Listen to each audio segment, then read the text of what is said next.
Hello दोस्तों, हिंदी की बिंदी channel में आप सभी का स्वागत है। तो दोस्तों, आज के इस वीडियो में आप सभी के लिए यूपीएचएससी असिस्टेंट प्रोफेसर में जो टॉपिक दिया गया है नखशिखंड, उसके ऊपर चर्चा करेंगे।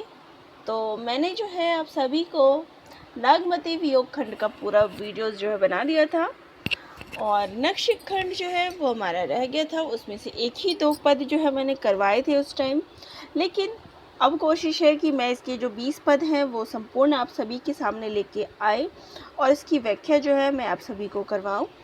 तो क्योंकि ये रह गया था, तो और इसकी व्याख्या शायद ही आपको कहीं मिली हो अच्छे से प्रॉपर तरीके से, तो आपको मैं ये प्रॉपर तरीके से जो है इसकी व्याख्या जो है कराऊंगी।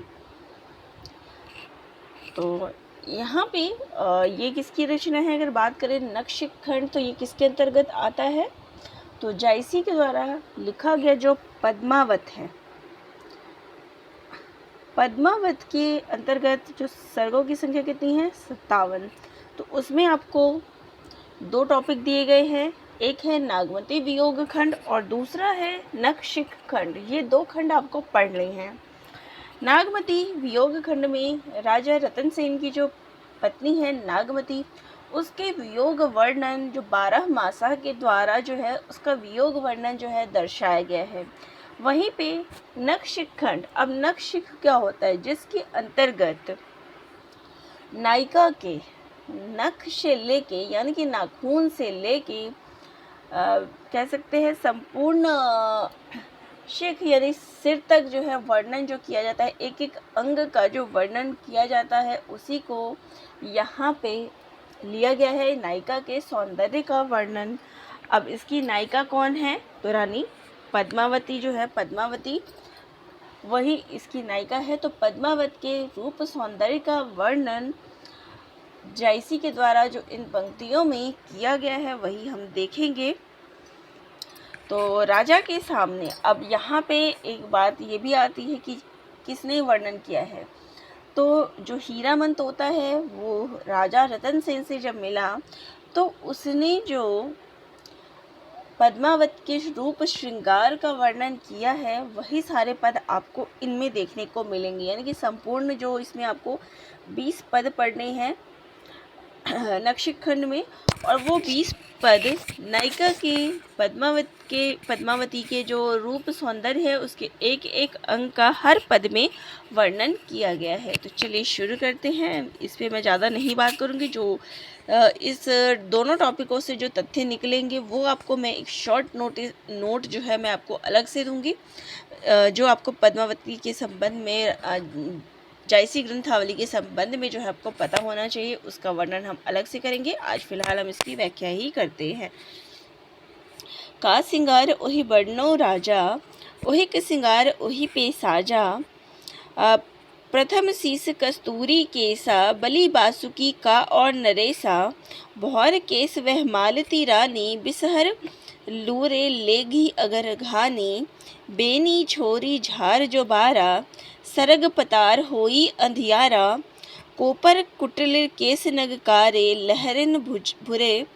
लहरिन भरे भुअंग बैसारे। बेधे जनो मलयगिरी बासा, शीस चढ़े लोटही चहपासा। घूंघरवार अलके बिस भरी, संकरे प्रेम चहे ग्यूपरी। असफदवार केस वे परा, शीस गियोफान। अष्टो कुरी नाग सब, अरूज केस के बांध। तो देखिए, यहाँ जो मुख्य चीज़ आपको मैं बता दूँ, तो जैसे कि मैंने आपको कल इसके ऊपर प्रश्न उत्तर बताए थे कि कैसे प्रश्न उत्तर जो है पूछे जा रहे हैं। तो इसके बीच में जो अर्थ आ रहे हैं, शब्दों के, कठिन शब्दों के जो अर्थ आ रहे हैं, उनके अर्थों को भी लिखते जाइएगा, नोट करते जाइएगा, क्योंकि इनके अर्थ भी आजकल परीक्षा में पूछे जा रहे हैं। तो तोते के द्वारा इस पंक्तियों में क्या है? पद्मावती के। अब यहाँ पे पहला क्वेश्चन यही आ जाएगा कि इस पंक्ति में किसका वर्णन किया गया है? प्रथम शीस कस्तूरी केसा, केसा यानी केश। तो इस पंक्ति में पद्मावती के केशों का वर्णन किया गया है। पहली चीज़ तो यही आप पकड़ लीजिए कि पंक्ति में किस चीज़ का वर्णन किया गया है? पद्मावती के केशों का। तो यहाँ पे तोता क्या कहता है? चलिए देखिए, का सिंगार ओहि बड़नो राजा। कि हे राजा, मैं पद्मावती के श्रृंगार का क्या वर्णन करूं। वही के श्रृंगार वही पे साजा, कि उसका श्रृंगार तो उसी के जैसा ही अद्भुत है, जो कि उसी को शोभा देता है, उसी पे छजता है। तो यहाँ पे क्या है, अन्वय अलंकार है। यहाँ पे जो है इन पंक्तियों में अन्वय अलंकार है। प्रथम शीश कस्तूरी केशा, कि पहले तो शीश पर, उसके चेहरे पर बाल कैसे हैं, कस्तूरी के समान जो है उसके केश जो है वो दिखते हैं। तो उसके बाल जो है कस्तूरी के समान खुशबूदार सुगंधित है। तो किसके समान माना गया है, कस्तूरी के समान माना गया है। तो उपमा यहाँ पे क्या हो जाएगा, उपमा अलंकार हो जाएगा। यहाँ मैं ये भी बताती जाऊंगी। बलि बासुकी का और नरेसा, कि जब शेष की जो राजा बलि है और बासुकी जो शेषनाग है, बलि बासुकी कि उसके जो बाल हैं उस पर शेषनाग, बलि बासुकी कौन है, शेषनाग है, कि वो भी उन पर न्यौछावर होते हैं। का और नरेसा, की तो कौन राजा उसकी बराबरी करके उसकी कामना करेगा। कि जिसके बालों की शोभा ऐसी है, उसको देख के जो शेषनाग है, बासुकी यानी कि जो नागों का जो देवता था बासुकी, उसकी बात यहाँ की गई है कि वो भी उस पर निछावर करते हैं। तो बाकी राजाओं की वहाँ पे क्या दशा है। बेनी भोर केसवह मालती रानी, कि पद्मावती तो मानो मालती के फूलों के समान है। मालती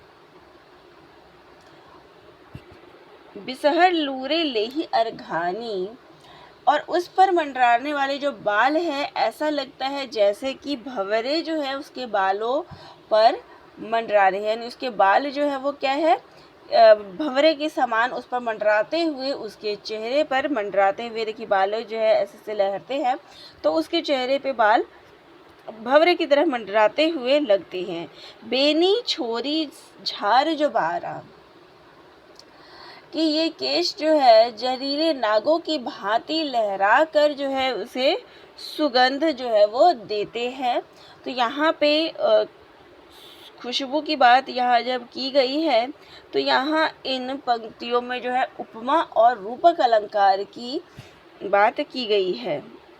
बेनी छोरी झार जुबारा, कि जब वह अपने जूड़े को खोलकर बालों को झाड़ती है, सर्ग पतार हुई अंधियारा, तो उसकी जो श्यामलता है, उसके बालों के जो कालेपन है, उसके कारण स्वर्ग और पाताल सब जगह क्या है, अंधेरा छा जाता है। तो यहाँ पर क्या कौन सा अलंकार है, अतिशयोक्ति अलंकार है। बालों को जो है क्या कहा गया है कि उसके बाल इतने घने हैं, जब वो जूड़ा खोलती है, बेनी छोरी यानी कि जब वो जूड़ा खोलती है तो उसके बाल इस प्रकार से खुल जाते हैं, श्यामलता जो उसके कालापन, कि स्वर्ग और पाताल हर जगह जो है अंधेरा छा जाता है। तो इन पंक्तियों में अतिशयोक्ति अलंकार है। कोपर कुटिल केस नगकारे, तो उसके कोमल टेढ़े काले लहरीले बाल कुछ इस प्रकार से लहराते हैं, जैसे लगता है कि लहरिंग भरे भुअंग पसारे, जैसे कि विष जो है, विष वाले सर्प हों। तो उसके बाल ऐसे लहराते हैं जैसे कि लगता है कि सांप लहरा रहे हों। बेदो जनो मलयगिरी बासा, शीस चढ़े लौटही चह पासा, कि उसके शीश पर चढ़े हुए चारों ओर बाल इस प्रकार लगते हैं कि ऐसा लगता है कि मानो मलयगिरी पर्वत पर सांप जो है वो लटके हुए हैं। तो यहाँ पे मानो आ गया कि मानो जनो मलयगिरी पर, जैसा लगता है कि मानो मलयगिरी पर्वत पर। तो मानो मनु जानो जनु कहाँ आता है, उत्प्रेक्षा अलंकार इन पंक्तियों में है। घूंघरवार अलके विष भरी, कि उसके विष ही ऐसा लगता है, तो उसके घुंघराले अलके विष भरी, शंकरे प्रेम चहे गीउग परी, कि उसके घुंघराले बाल जो है मानो अलके प्रेम की जो है श्रृंखलाएं सी लगती है, कि जैसे प्रेम की श्रृंखलाएं हैं, जो किसी के गले से लिपट कर जकड़ जाना चाहती है। तो उसके घुंघराले बाल ऐसे लगते हैं कि जिसमें प्रेम की अनेक श्रृंखलाएं चल रही है और जो किसी से लपेट कर जकड़ना चाहती है। असफदवार केस वे परासीस ग्यूफांद, अष्टो कुरी नाग सब अरुज केस के बांध।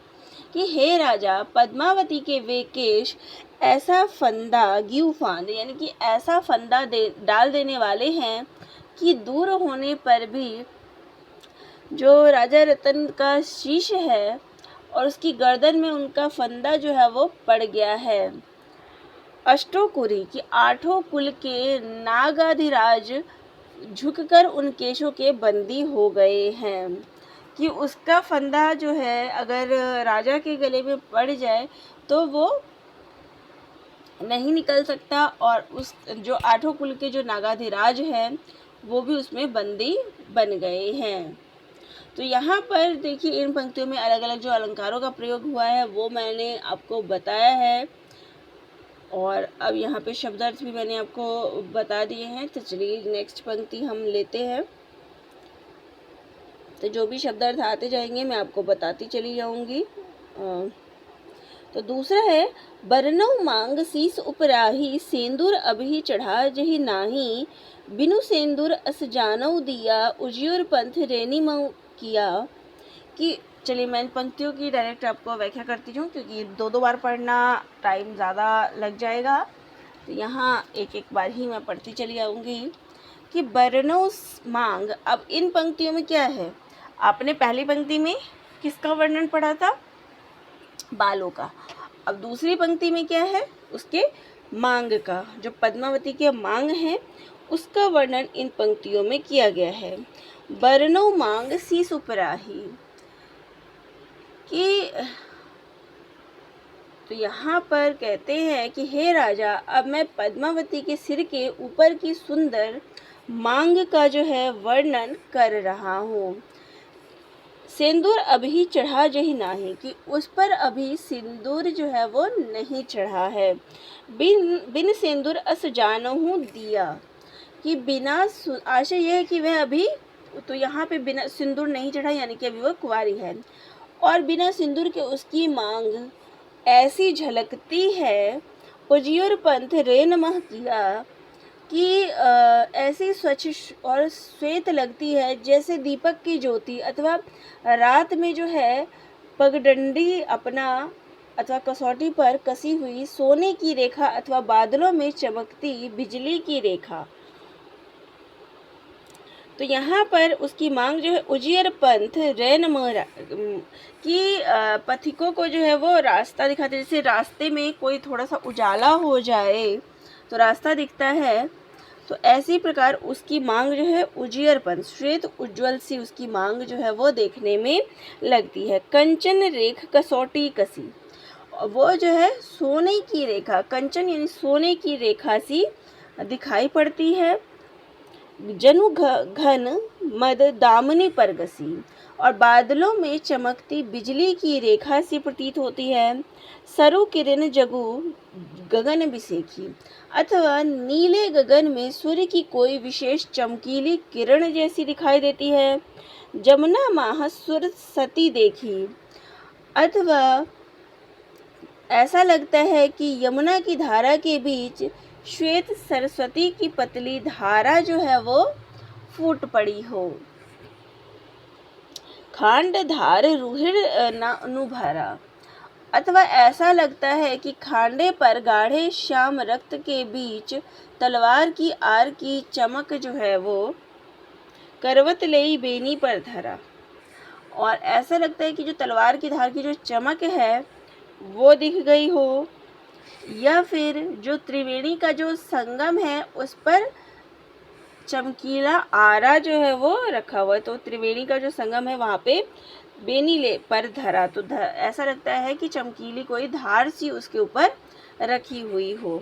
तेही पर पूरी धरे जो मोती, कि उसकी मांग पर जो मोती गुथे हैं, कि उसकी मांग पर ऐसा लगता है जैसे कोई मोती गुथा हुआ हो। जमुना माज गंग के सोती, तो ऐसा लगता है कि मानो गंगा में यमुना की धारा जो है वो मिली हुई है।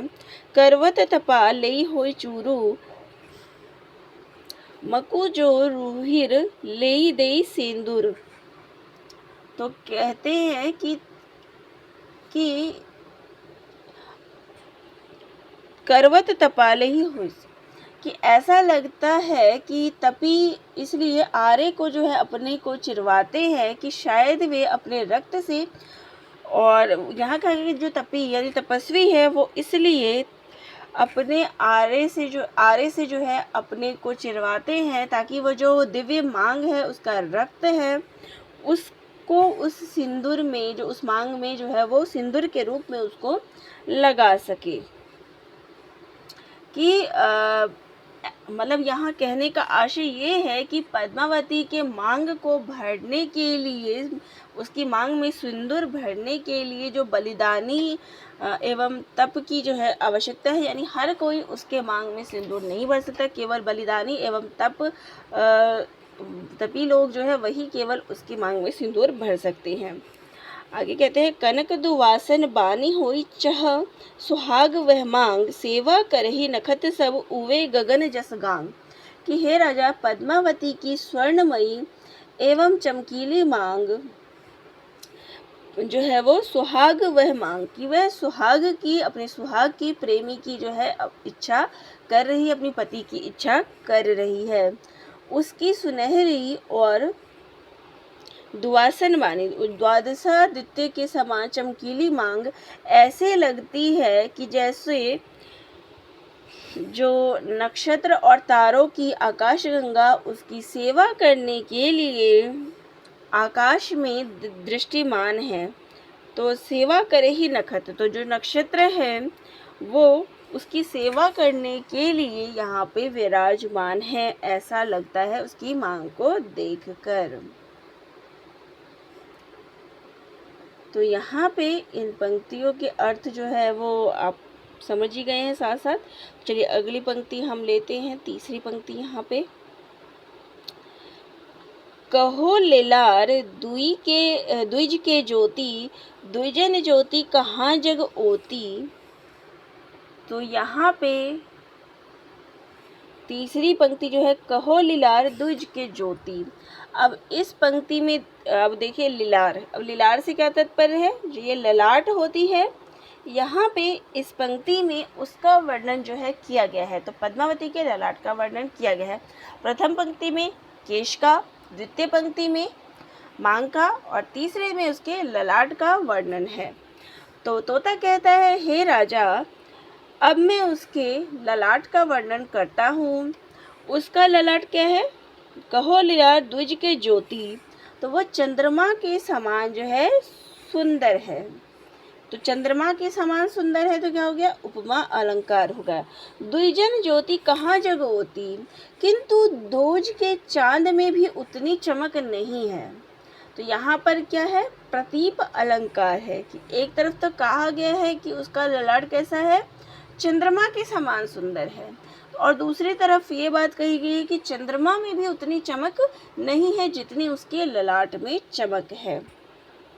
सहस्र किरण जो सूरज दिपाई, कि अगर सहस्र किरणें भी उदित हो जाए एक साथ, तो और उसके साथ सूरज भी जो है उग जाए साथ में, तो भी उसके ललाट की चमक को देखकर छिप जाता है, उसको देखकर छिप जाता है। देखी लीलार सोई छपी जाई, कि उसके ललाट को देख के ऐसी उजालापन, ऐसी रोशनी, ऐसी चमक है कि वो भी छिप जाता है।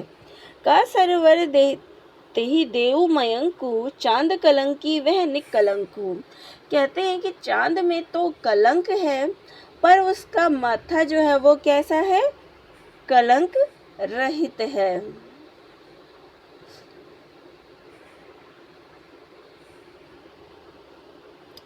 आगे कहते हैं, ते ओ चंदा ही पुन्ही राहु गरासा, वह बेनु राहु सदा पर गासा।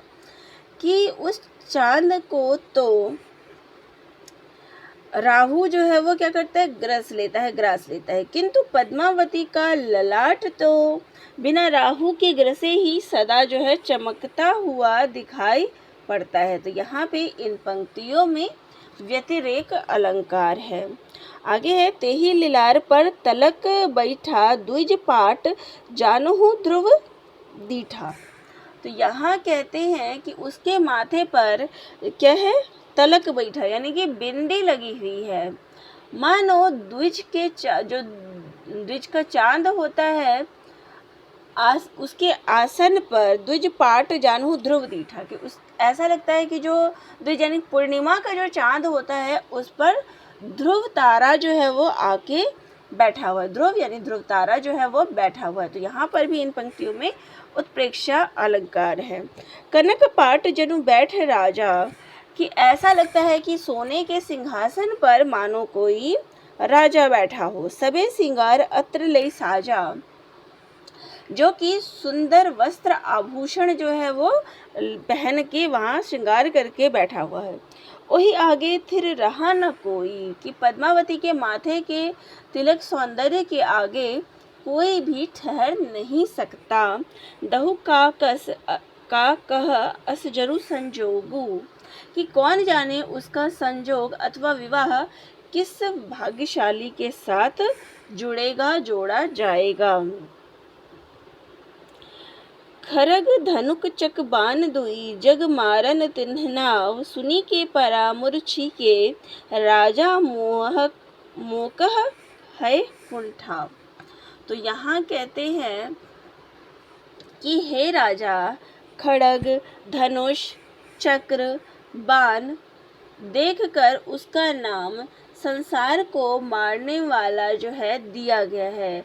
तो इसका आशय यह है कि जो पद्मावती की नासिका, यानी यहाँ पे देखिए जो ये उदाहरण दिया गया है, इसका अर्थ ये है कि जो उसकी नाक, धनुक यानी भौहें, चकबान जो पुतलियाँ हैं आदि सभी इतनी शोभायान और घातक है। यह सुनकर सुनी के परामूर्छी राजा, की ऐसा सुनकर राजा जो है वो मूर्छित हो गया। मेरे लिए तो सब स्थान अब एक जैसे हो गए हैं। तो कहने का तात्पर्य यही कि पद्मावती का जो सौंदर्य है वो इतना व्यापक है कि उसका नाम सुनते ही संसार के जितने भी लोग हैं उसके ऊपर बलिहार हो जाने के लिए काफ़ी है। और राजा रतन सेन तो उसकी चर्चा सुनते ही, उसका नाम सुनते ही मूर्छित हो गया। तो यहाँ पर इन पंक्तियों का आशय यही था। अब अगली पंक्ति हम ले लेते हैं, चौथी जो है वो चौथा पद। भौहें श्याम धनुक तनु जाना। अब भौहें श्याम यानी कि अब वर्णन आपको इस शब्द से ही पता चल गया कि इन पंक्तियों में किसका वर्णन है, भौहें श्याम। तो यहाँ पे इन पंक्तियों में रानी पद्मावती के जो पद्मावती है उनके भौहों का वर्णन जो है किया गया है। तो हीरामन तोता कहते हैं, भौहें श्याम धनुक जनुताना, कि हे राजा उसकी काली भौहें जो है तने हुए धनुष के समान जो है प्रतीत होती है। जा सहु हेर मार विष बाना, कि मानो जिस पर तीर जो है वो चढ़ा हुआ है। तो यहाँ पर क्या है, उत्प्रेक्षा अलंकार है। हरे धनु उन भौहनी चढ़े, कई हथियार काल अस गढ़े, कि वे जिसको देख लेती है मानो विष का बाण जो है वो, हरे धनु उन भौहनी चढ़े, कि वो जिसको देख लेती है वो ऐसा लगता है कि विष का बाण ही जो है वो मार देती है। उहे धनुक किरसुन पर आहा, उहे धनुक राघो आहा। तो कहते हैं कि धनुष जो है उन भौहों पर चढ़ा हुआ है। किस हत्यारे ने इन भौहों को काल के समान जो है प्रदर्शित जो है किया है, कि ही हथियार कालस गढ़े, कि किसने जो है इन भौहों को काल के समान जो है वो माना है। तो किसने पद्मावती के भौहें कुछ इस प्रकार से बना दे कि वो काल की समान जो है दिखती है कि अभी वो तीर मार देगी, ऐसा लगता है। ओहिक धनुक किरसुन पर आहा कि उहे धनुक राघो कर आहा कि कृष्ण एवं राम के पास भी यही धनुष थे जिससे उन्होंने कंस और रावण जैसे राक्षसों को मारा था। ओही धनुक रावण संघारा, ओहिक धनुक कंसासुर मारा। तो उसी धनुष से उन्होंने क्या, ऐसा ही धनुष जो है कृष्ण के पास था और ऐसा ही धनुष राम के पास था जिससे उन्होंने रावण और कंस को मारा। ओही धनुक बैधाहुत राहु मारी ओही सहस्र बाहु कि ऐसा ही धनुष जो है वो राहु को हना गया और सहस्र बाहु को भी ऐसे ही धनुष से मारा गया। उहे धनुक में थापह चिन्हा धानुक आप बेज जग किन्हा कि वह धनुष को चलाने वाली तो पद्मावती के पास भौं के रूप में मैंने ऐसा ही अद्भुत धनुष जो है वो देखा है। तो पद्मावती के पास भी ऐसा ही धनुष है, ऐसा ही धनुष मैंने देखा है। वह धनुष को चलाने वाली और सारे संसार को उसने अपने इस धनुष से बेध दिया है। बेज जग किन्हा कि उसने इस संसार को जो है अपने इस धनुष से, अपने इस भौं से बेध दिया है। उन भोहन सर क्यों न जीता कि उस भौं की, उसके जो कातिल भोहे हैं उसको कोई भी जीत नहीं सका है। अछरी छपी छपी गोपिता कि जो अप्सराएं और गोपियां भी हैं उसके आगे छिप गई। तो उसका सौंदर्य कि इस प्रकार से है कि जो संसार की श्रेष्ठ सुंदर स्त्रियां हैं, अप्सराएं हैं, गोपियां हैं, वो भी उसके रूप के कटाक्ष के आगे कुछ भी नहीं है। वह धनुक धनि धानुक दूसर सनी न कराई गगन धनुक जो उगे लाजही सो छपी जाई। तो यहाँ कहते हैं कि पद्मावती जैसी धनुष धारणी एवं उसकी धनुषाकार जो भौहें धनी धानुक कि उसके समान धनुष को धारण करने वाली, या फिर कह सकते हैं कि धनुषाकार भौहें धानुक कि धनुषाकार की जो भौहें हैं। तो यहाँ तोता कहता है कि वो धन्य है, दूसरा कोई उसकी तुलना दूसर सरी न कराए कि दूसरा कोई उसकी तुलना कर ही नहीं सकता। गगन धनुक जो उगेला कि आकाश में उदित सुंदर इंद्र धनुष भी उसकी भौहों के सुंदर धनुष के आगे लाज के कारण जो है वो छिप जाता है। तो यहाँ जो है पद्मावती के भौहें का अतिशोक्ति में कह सकते हैं कि कुछ वर्णन किया गया है। चलिए 5वीं पंक्ति ले लेते हैं। नैन बाक सरी पूज न कोई मान सरोदक उथल ही दो राते कवल करही अली भावा। तो अब देखिए नैन बाक, तो इन पंक्तियों में किसका प्रयुक्त हुआ है, किसका वर्णन है। जब आपने भौहों का वर्णन पढ़ा तो भौहों के नीचे क्या होती है, आंखें होती है। तो इन पंक्तियों में जो है पद्मावती के आंखों का वर्णन जो है, नेत्रों का वर्णन किया गया है। नैन बाक सरी पूज न को कि हे राजा, उसके नेत्रों के कटाक्ष युक्त जो बाकेपन की कोई भी, उसके नेत्र का जो बाकापन है उसकी कोई बराबरी नहीं कर सकता। मान सरोदक उथले ही दो कि उसकी आंखों में भरा उन्माद का जो नशा है, ऐसा लगता है कि मानो सागर के समान उछल रहा हो। जैसे मानसरोवर, यानी मानसरोवर है, सागर है, तो उसके आंखों में ऐसा नशा भरा हुआ है कि वो मानो सागर के समान उछल रहा है। तो मानो आ गया है शब्द, तो यहाँ पे क्या हो जाएगा, उत्प्रेक्षा अलंकार। रातों कवल करही अली भवा घूमही माती चहही अपसवा। तो कहते हैं कि उसके लाल नेत्र मानो रात्रि में कवल के समान है, कमल के समान है, जिन पर पुतली जो है घूमही माती चही अपसवा कि जिन पर पुतली जो है भौरे के समान मंडराती हुई प्रतीत होती है। उठही तुरंग ले ही नहीं बागा चही उल्थी गगन कई लागा। तो वे जो है चंचलता से मंडराते हैं, यानी आंखें जो है उसकी मटकती है, मंडराती है। ऐसा लगता है कि मानो उठही तुरंग ले ही नहीं भागा, कि ऐसा लगता है कि वो उठ के उड़ना चाहती हैं, उड़कर चले जाना चाहती हैं। यानी कि उसकी यहाँ कहने का आशय ये है कि उसके जो नेत्र हैं वो राग से भरे हुए हैं और चंचल हैं। तो यहाँ पे उत्प्रेक्षा अलंकार है और ये वर्णन जो है काफ़ी सुंदर हम कह सकते हैं।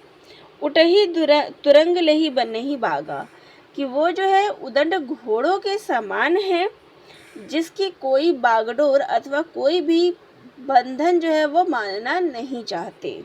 वो केवल क्या है, चाहे उल्टी गगन कही लागा, कि वो आकाश में उछल कर उसको छूना चाहती हैं।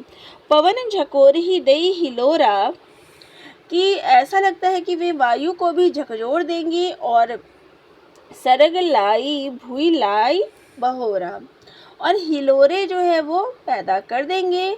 स्वर्ग को सरग लाई भूई, कि स्वर्ग को पृथ्वी पर लाते हैं और फिर जो है वापस भूई लाई बहोरा, और फिर जो है वो उसको उड़ा देते हैं।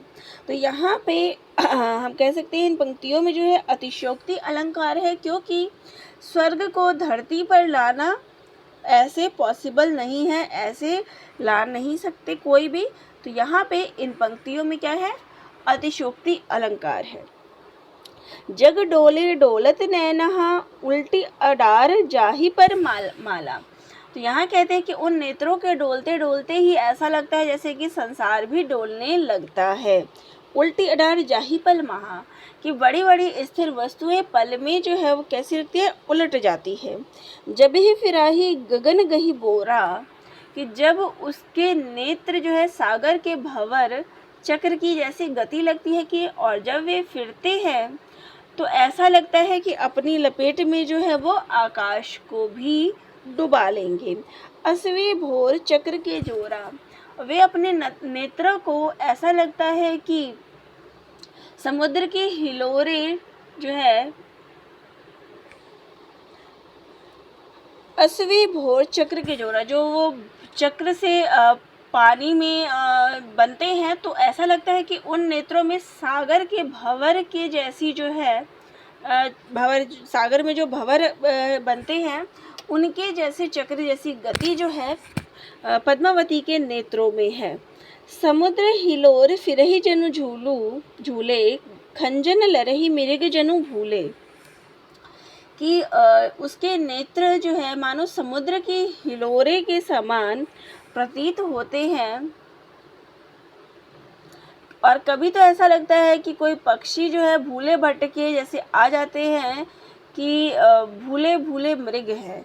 और कभी तो ऐसा लगता है कि जैसे उसके नेत्र जो है भूले भूले पक्षी के समान, तो कभी भूले भूले मृग के समान प्रतीत होते हैं।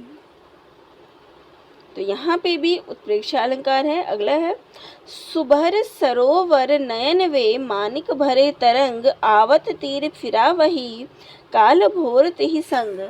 तो यहाँ कहते हैं कि तोता कहता है कि हे राजा, पद्मावती के दोनों नेत्र कैसे हैं, सुभर सरोवर, कि दोनों नेत्र समुद्र के समान हैं, और उनके ऊपर माणिक भरे तरंग, और उनकी जो लाल रेखा है वो माणिक्य से के समान जो है, मोतियों के समान जो है उसकी तरंगे जैसी लगती है। आवत तीर फिरा वही, कि जो किनारे हैं वो कोरों तक आकर काले भंवर जैसी पुतलियों के साथ जो है वो लौट जाती है। तो किनारे जो हैं यानी आँखों को हम कह सकते हैं, ये जो किनारा है वो ऐसा लगता है कि काले भंवर जो है वो यहाँ पे ऐसे होते, जो पुतली है वो कभी दाएं कभी बाएं होती है, तो वो इस प्रकार से ऐसा लगता है कि भंवरे, काले भंवर जैसे जो है उस किनारों में। यहाँ पे एक समुद्र का आप सोच सकते हैं कि समुद्र में जिस प्रकार से भंवरें बनती है, तो काले भंवर से उसकी पुतलियाँ जो है इधर से उधर कोनों पर आती है और फिर आगे बढ़ जाती है। तो इस प्रकार से वर्णन यहाँ पे किया गया है, और इन पंक्तियों में उपमा अलंकार जो है किया गया है। उपमा अलंकार का वर्णन यहाँ हुआ है। तो चलिए आज हम इतनी पंक्तियों को लेते हैं, और बाकी जो पंक्तियां हैं वो हम अगले वीडियो में देख लेंगे। तो आप सभी को वीडियो अच्छा लगा हो तो चैनल को लाइक, शेयर और सब्सक्राइब करिएगा। यूपीएससी से संबंधित कोई जानकारी चाहिए तो कमेंट बॉक्स में कमेंट कर दीजिएगा। धन्यवाद।